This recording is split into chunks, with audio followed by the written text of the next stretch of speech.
Welcome to the Health Science Podcast, sponsored by the National Health Association.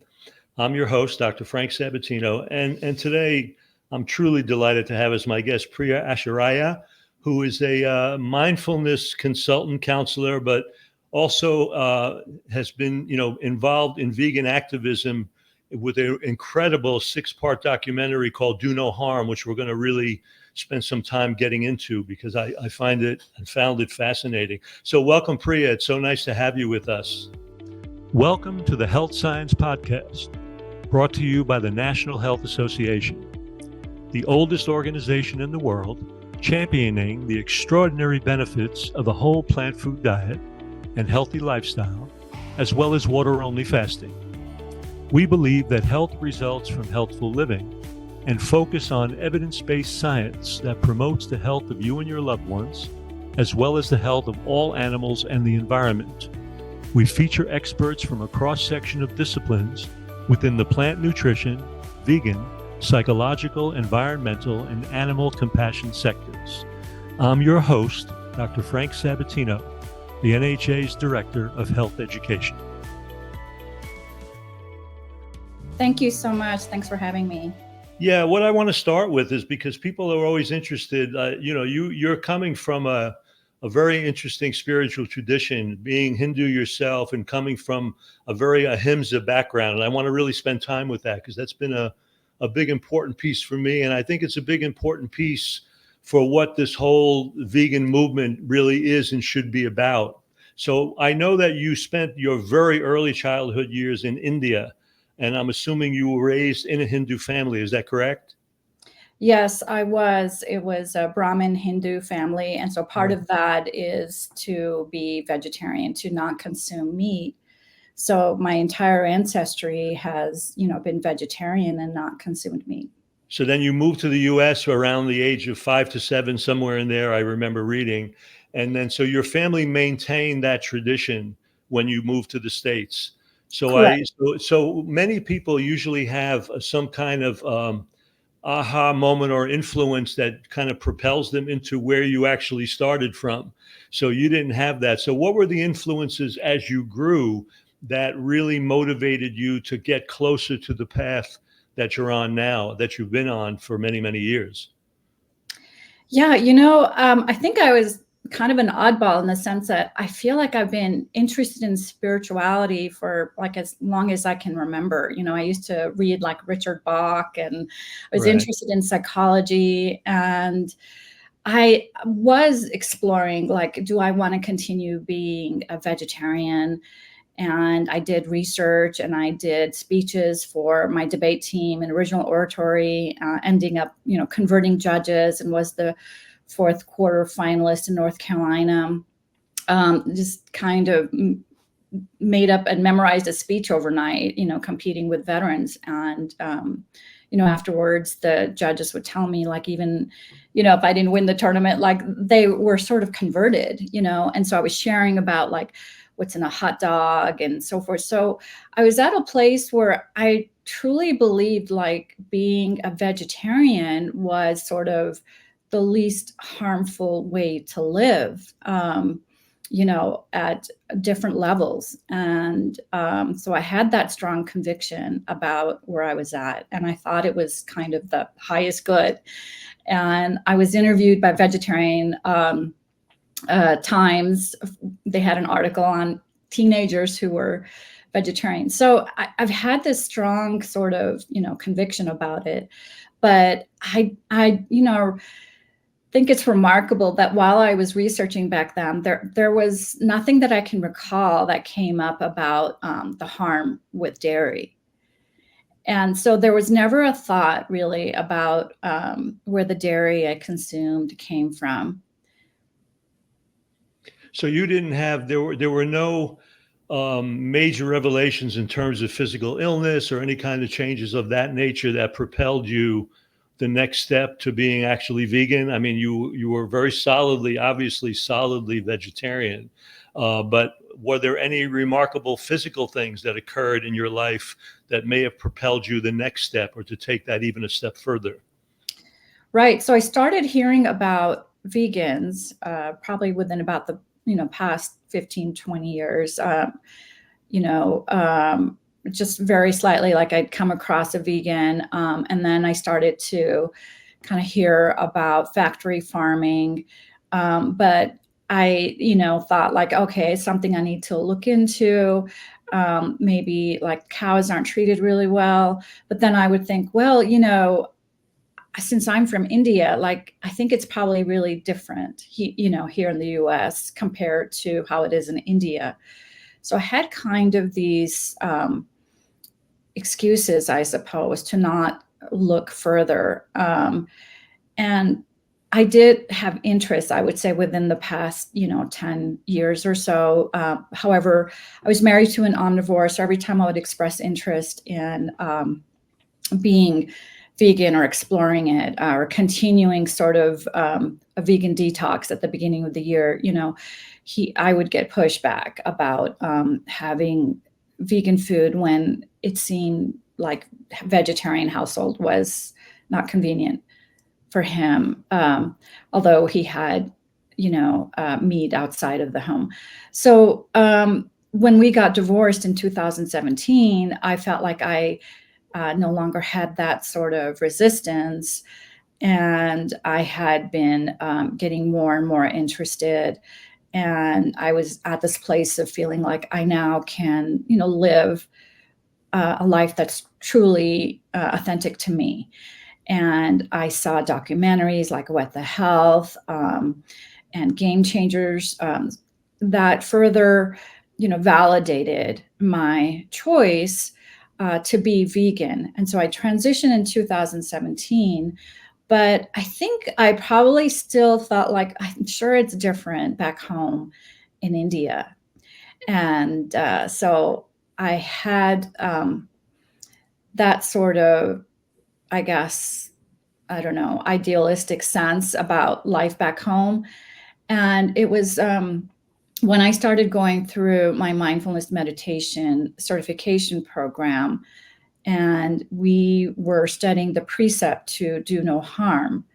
And that's when things really shifted for me in terms of really exploring what's really happening, in India, what really happened with my ancestors, how did that look like in terms of having dairy, and was there, any harm with the calf? So I started researching and even asking cousins in Pakistan and India to try to find out more.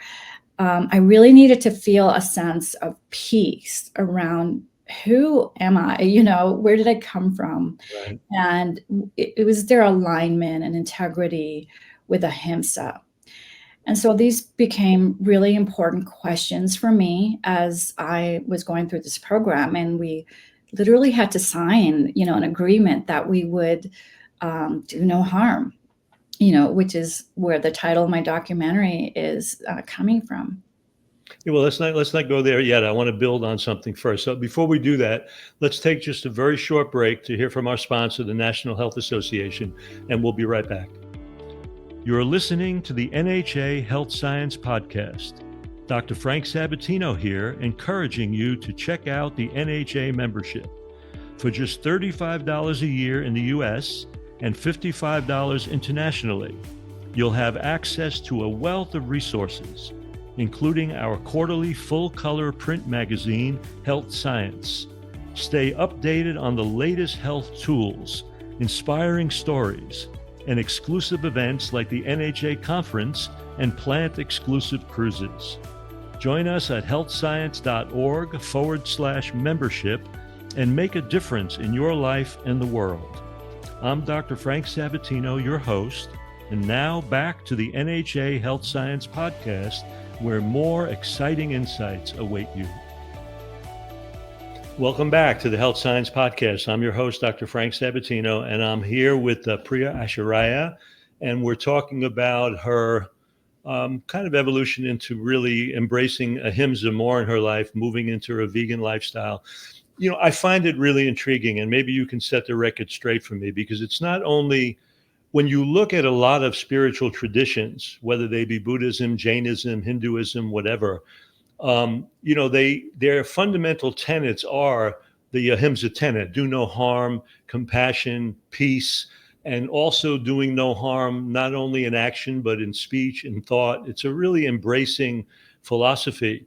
So I find it intriguing, and of course you found it very intriguing, which is what led into the documentaries you did, to see this contradiction of how they could come from that mindset, which actually goes back as much as 7,000 years in the spiritual traditions across that part of southern parts of Asia like that. How they can embrace that idea of doing no harm, yet be so entrenched in the use of food that is so involved in being produced in such a harmful way. Is it just that they're not familiar with the industry of food production, or what allowed that kind of unconsciousness in the midst of such a conscious, spiritual tradition, so to speak? Right. So I'm reminded when I went to India in December of 22, I visited various cattle farms, and one of the residents in India said, that's not something Indians do. Nobody goes to cattle farms. But I thought, well, that's really not that different from the U.S.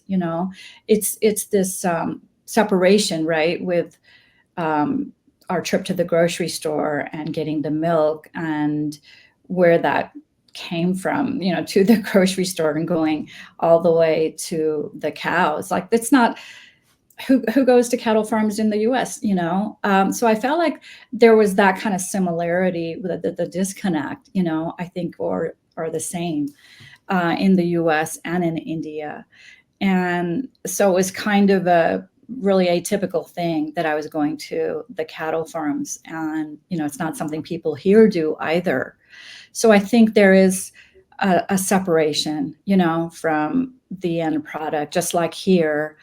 And the difference for me, though, is that, and that in that culture, your culture that you were brought up in, the cow has a kind of a sacred aura around it, the sacred cow, the whole thing. So in a way, it's even more bizarre in a way to not have a sense of how that sacredness could be affected by how this food is produced. That's really an incredible job of having people not know that, when that's such a sacred part of their culture. So how do you feel that disconnect? In America, nobody sees any animal as sacred. So in a way, you could make the case that Americans are unconscious enough that if they kill a cow or they don't kill a cow, it's kind of equal.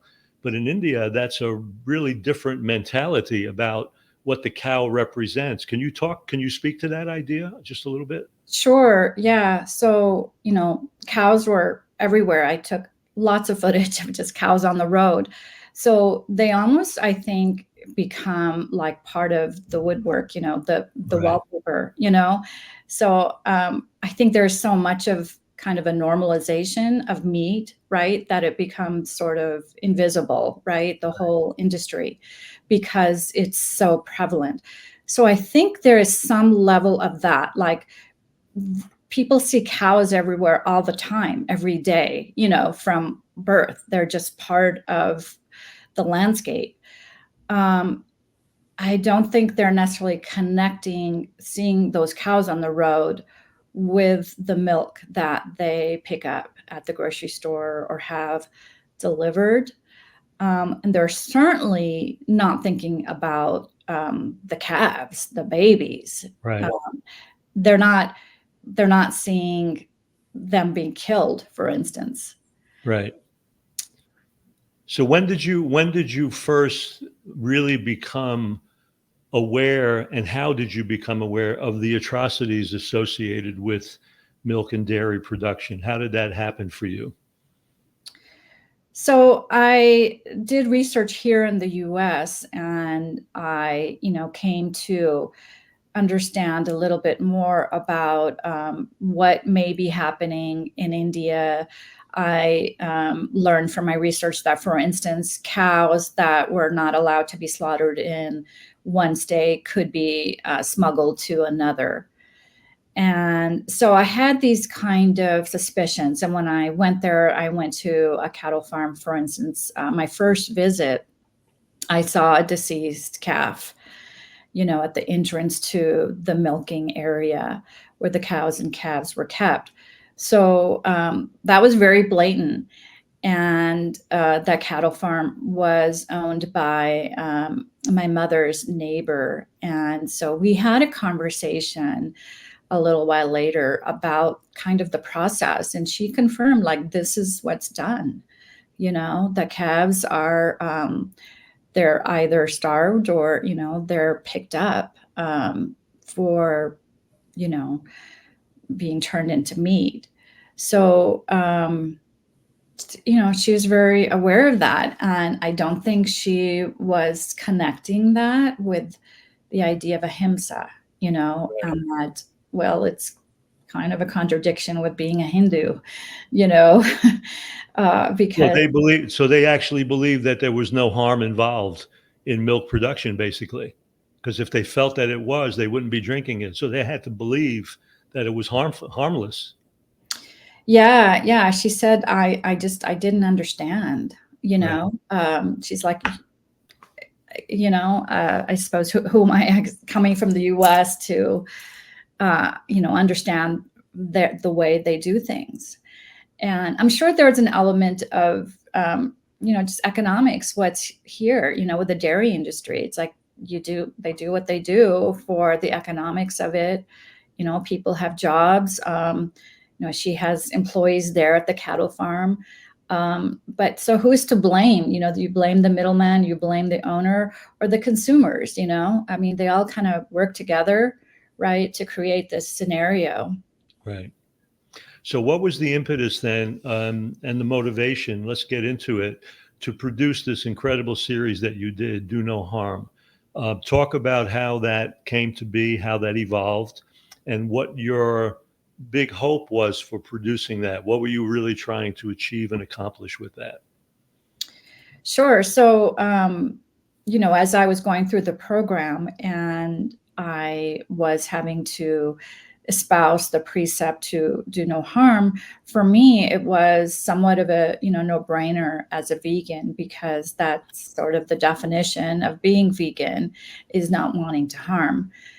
What surprised me is the response that I experienced from, my mentor, from classmates. I saw and heard stories of justifying humane slaughter and kind of circumventing, this precept. And there was sort of a message in the program of, we just want you to do the best you can with the idea of do no harm.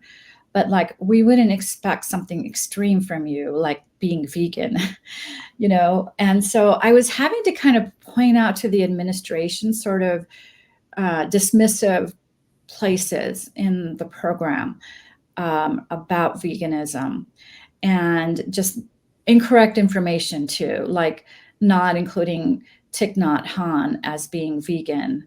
So I was having to make these kinds of corrections.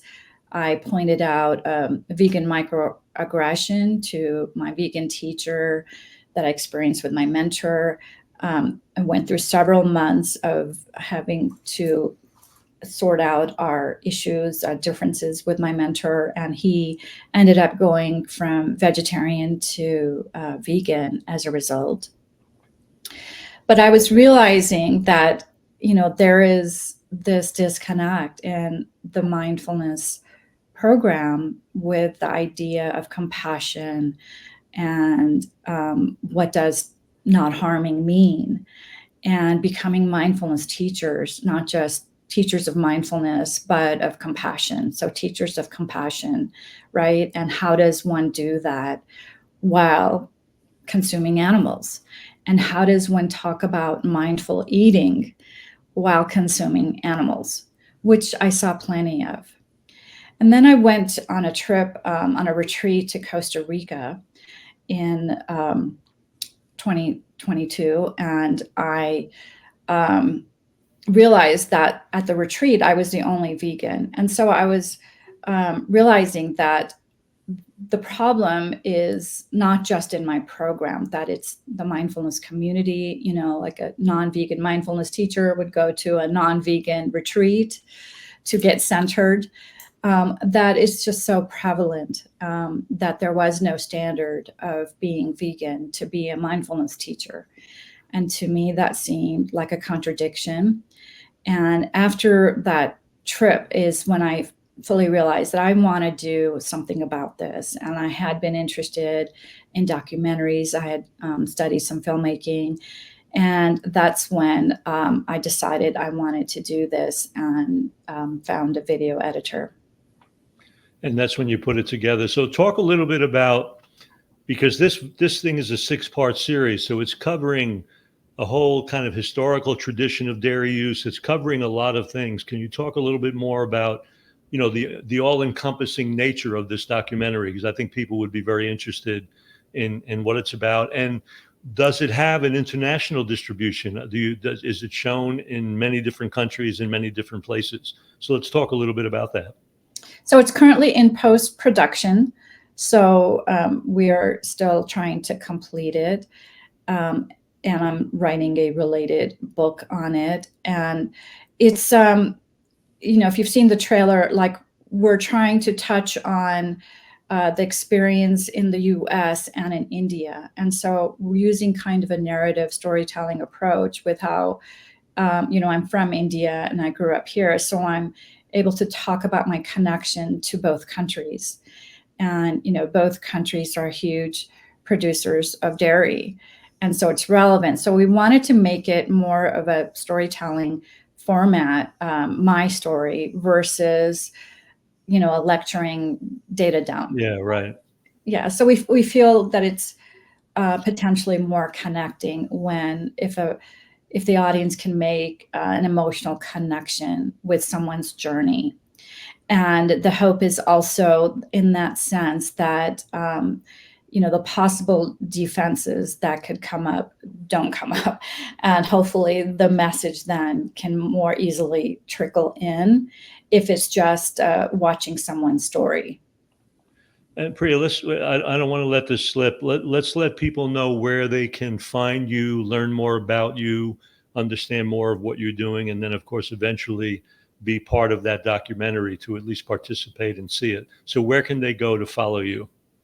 They can go to the Facebook page for Do No Harm webisodes, and I will provide updates there on the progress of our post-production. When do you hope that it'll get done? Do you have a goal for when this can happen? We're still trying to get more support. We created a coffee table book this past spring that provides more information for potential funders to learn more about our project. And we're hoping, by the end of the year that it could be completed. And the hope is that it would lead to a feature film project potentially next year. Yeah, it's very intriguing that, this concept of mindfulness could be so disconnected from compassion. I find that really intriguing, don't you? Because, you would think that as that happens, you would be more involved with connection to all that is. And when that connection expands in our own minds and in our own lives, we just more naturally gravitate toward doing things that are less harmful to things around us. So I find it quite intriguing that someone could be, an exponent or someone really dealing with mindfulness and yet still be involved in very harmful life practices in relationship to food or the clothing that they're wearing or whatever. Do you find yourself, besides this project, are you involved with teaching the mindful community? Do you do talks? Do you do counseling work in that regard? Do you try to move people in the direction of that? Is that part of your work too? I have been a coach. And so my initial intent with going into the mindfulness program was to have an additional tool to facilitate my coaching. And what I continue to coach and use the mindfulness in my coaching. But I felt like in terms of formal teaching, the documentary project, I felt like is my vehicle for now, in terms of creating awareness.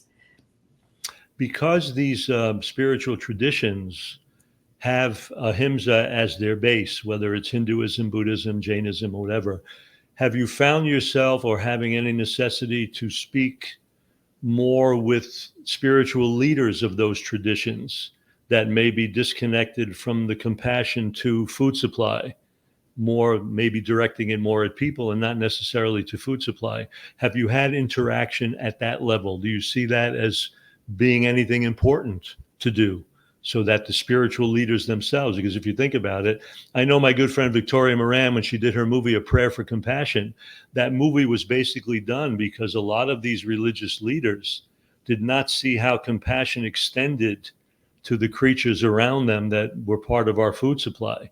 They certainly saw it in relationship to other humans, but not necessarily to all life forms. And that was kind of an intriguing thing. So have you had any interaction with those leaders, or do you feel that that is necessary, or do you have any hope of wanting to do that? I certainly have hope to do that. I hope that the film will invite those conversations. I have attended a Unitarian church, and when I attended recently, I noticed that there was not necessarily vegan food available at fellowship. And, I have expressed interest in being, a volunteer there, potentially speaking at services. And I would love to be able to show the project there and at other churches and invite that conversation. But I find it interesting, like with the Unitarian faith, that, there is supposed to be respect for life, which I think is, common denominator in all religions. And yet, there is not focus on veganism. Well, there's still there's this, we've had a number of speakers. There's this process of seeing, animals as a thingness, not as a personhood.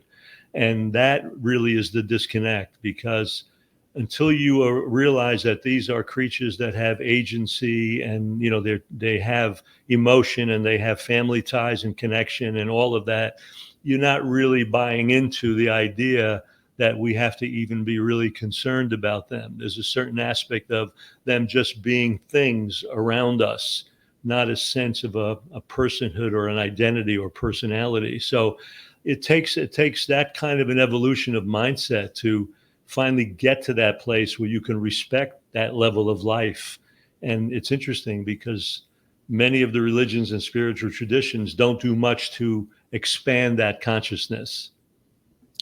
Right. I think, yeah, definitely. I think there is a lot of connection between mindfulness and veganism, because it is about a process of becoming more conscious and aware. And I think when we're able to do that, come out of like the regular trance of our everyday life that we've grown up with and conditioned with our habits and patterns, it's when we can actually, try to be mindful and conscious, is I think when we can start to try to make that connection and ask those questions, where is this milk coming from? And that's what the documentary is hoping to do, is to create that connection. Does the documentary actually, I mean, some of these videos and documentaries can be very graphic about how the industries operate. Is this something you wanted to include a little bit of or none of? What goes on in the documentary plan to actually show the atrocity or not to show it as much? Well, the trailer shows a deceased calf, so I think that would be, the extent of it. Okay. Yeah. It's I don't think, I think, showing graphic things doesn't necessarily, invite a lot of people to the conversation. So that's not an intent. That's not an intent. Okay. Yeah. Just curious about what your intent was. And your goal in doing it, what would you like to see this accomplish? What is it that in your mindset, in your consciousness, what are you hoping that this accomplishes?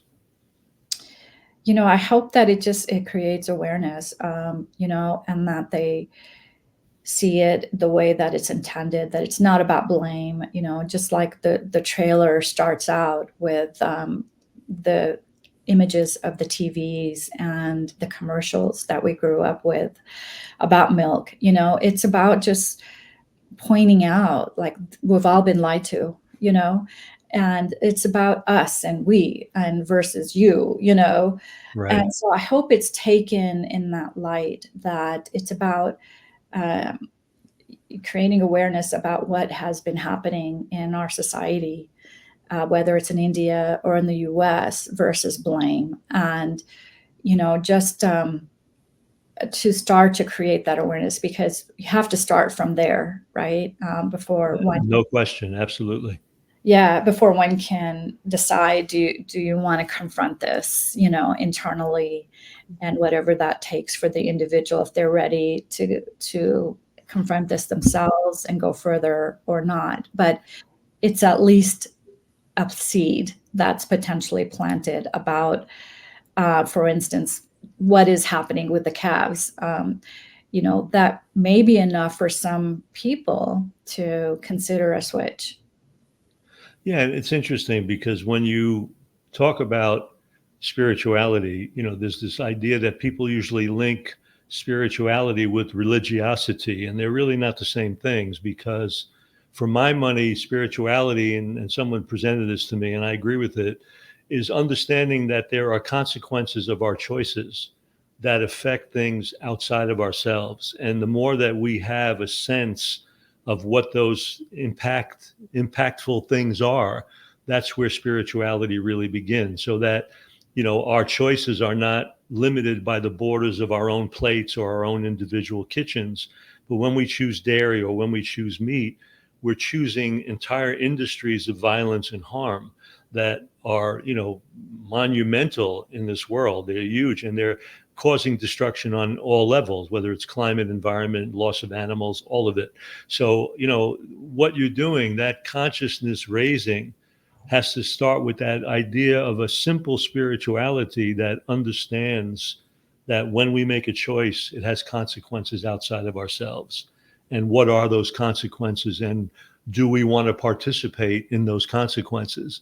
And I think those questions all have to be asked. And it sounds like your documentary will start the conversation going to address some of those questions and some of those ideas. Right. What I'm reminded of is, for instance, some of the dairies in India, they're also temples, right? So they're places of worship. And so I have footage from there. But I would notice, for instance, how worshiper would come up to the cows and, give them stalks. And then next to the cows would be the babies. And, they wouldn't really look at the babies. And the baby was suckling on cloth. There was just like cloth dangling, because Right. the baby's just going, try to nurse on anything, right? Right. Get to mom. So it was suckling on the cloth. And, this worshiper it just didn't see him, it was just like a foot away, Yeah, it's just hard to believe, I mean, it's just a little bit mind-boggling as you describe that, because you have to really be cutting off your consciousness to do that, because it's so in your face, like you see it immediately, and it's so clear to you. The clarity is so Yeah. real, and it's amazing how to that worshiper, just engrossed in their own spiritual practice, they don't see it at all.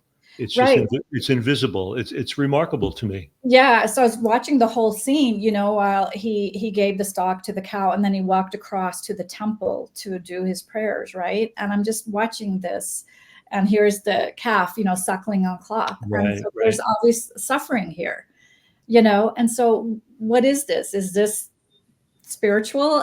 Is this what good are the prayers that, he's going inside to, what is he praying for? And then he would probably be having his snacks that had ghee in them, that originated from the suffering of this calf, and go about his day, right? And there's not a connection with what he's doing, that that the snacks he's going to have after worship, are depriving and harming this calf. And the calf was literally right in front of him, like it was very evident that, okay, this calf's not getting to nurse, with mom. And so it's interesting. It's like, what is the religion then, and what is spirituality when there's this allowing of the suffering, and then go inside the temple to pray. Then I saw another calf that was tied under the temple, was probably, being allowed to starve, and above him are the deities. And then on top, there was a statue of Krishna, who is a cow herder. And this is like the epitome of the mythology in India that keeps many bound to having dairy, where they would say, well, Krishna had, dairy, because there's a lot of the imagery we grew up with in India is seeing like baby Krishna stealing dairy. But they're not seeing, for instance, in that statue, he's a cow herder and they're like happy cows around him, that Krishna himself would not be pleased with calves being killed, and with the reality of the situation that's actually happening now around dairy. Yeah, it's amazing. So Priya, I think people would be really interesting to know a little bit about a day in the life of Priya. I mean, how do you nurture you? How do you take care of you? What are your personal practices that are more ongoing for you? And I think that would be enlightening for some of the audience to see and hear that. Well, I love gardening, and I love taking care of my 2 senior pets. I have a 14-year-old vegan dog and a 21-year-old vegan cat. And so, veganizing them has been part of my activist journey. I feel like, when we domesticate animals and pets, and, we have the option of what we feed them. So I think that's an area that could make a huge difference, is feeding our pets vegan. And the nutrition is there. And so that takes a lot of my time tending to them. And I enjoy coaching on the side, and meditation, and getting in fitness, and cooking vegan food, especially vegan Indian food. Oh, one of my favorites. Absolutely. So, and we have some wonderful places near where I am in South Florida too. So that's great. That's beautiful. So in terms of where you see yourself going, the big plan right now is getting the documentary done. Obviously, that's a big piece of what your work is now, to kind of get that out there. And I appreciate that. And that, I'm assuming that that's still probably very time consuming of your efforts to kind of bring that to fruition, so to speak. Yeah. So yes, working on the documentary, I'm working on a related book, and we're hoping that the documentary project will lead to a feature film that we're hoping we can work on next year. And that would be an extension. So Do No Harm kind of lays out the foundational kind of problem and potential solution. And the hope is that the future feature film,